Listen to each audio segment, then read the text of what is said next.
राधे राधे मित्रों, today we are going to understand the acid property in DBMS। So यार, acid property हम transition जब किसी एक अकाउंट से दूसरे अकाउंट में मनी ट्रांसफ़र होता है उस टाइम पर हम ट्रांजिशन यूज़ करते हैं और ट्रांजेंस के पीछे बैकग्राउंड में एसिड प्रॉपर्टी काम करती है। तो acid property A stand for atomicity, and C stand for consistency, and I stand for isolation, D stand for durability. तो चलो यार, सभी को वन बाय वन डिस्कस करते हैं। तो यार, फर्स्ट है एटोमिसिटी। तो एटोमिसिटी क्या होती है? It means if any operation is performed on the data, either it should be performed और एग्जीक्यूट कम्प्लीटली और should be not execute at all.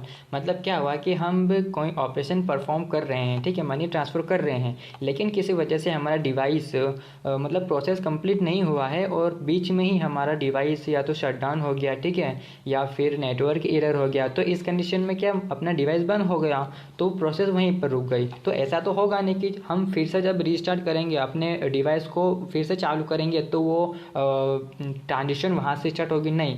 इस कंडीशन में रीस्टार्ट होगा, मतलब इनिशियल स्टेट पर हम पहुँच जाएंगे, तो इसे हम रोल बैक कहते हैं, ठीक है। फिर सेकंड है हमारे पास कंसिस्टेंसी।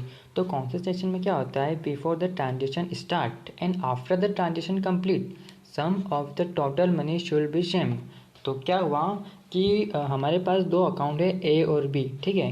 तो ट्रांजिशन के पहले, ठीक है, ये अकाउंट ए के पास 200 रुपये थे और अकाउंट बी के पास 300 रुपये थे, है ना। जब इन दोनों का टोटल कितना हुआ? 500 रुपये, है ना। और फिर क्या हुआ कि हमने अकाउंट ए से 100 रुपये किसको दे दिया? अकाउंट बी को, है ना। तो देखो, T1 और T2 प्रोसेस है। हमने पहले रीड ए किया, है ना, फिर रीड बी किया, ठीक है। अब ए में से हमको माइनस करना है 100, है ना, क्योंकि वो हमें बी में ट्रांसफ़र करना है ना। और B equals to B plus 100, ठीक है। उसके बाद ए की वैल्यू हमने अपडेट कर दी, राइट ए, है ना। तो ए की वैल्यू कितनी हो गई? 100 हो गई, 200 में से माइनस हो गया, ठीक है। उसके बाद इधर बी को लिख दिया हमने, अपडेट कर दिया, और बी की वैल्यू 400 हो गई, ठीक है। तो यहाँ पर A plus B equals to 500, और यहाँ पर ए कितना है? बी 100, और बी यहाँ पर है 400। तो यहाँ पर A plus B equals to 500। तो देखो, before the transaction start and after the transaction complete sum of the total money should be same. Okay.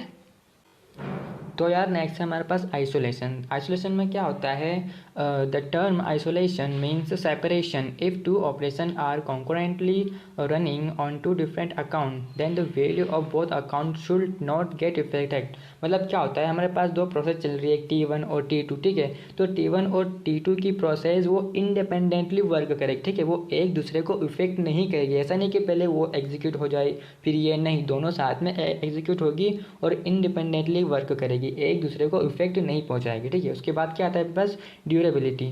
So durability can describe in DBMS it can be ensure that after the successful execution of the operation can be permanent update in the database. मतलब क्या हो रहा है कि जो भी आपने transaction अभी कंप्लीट की है ना, तो जो भी आपके अकाउंट में जितना अमाउंट है वो अपडेट हो चुका है लाइफ टाइम के लिए, तब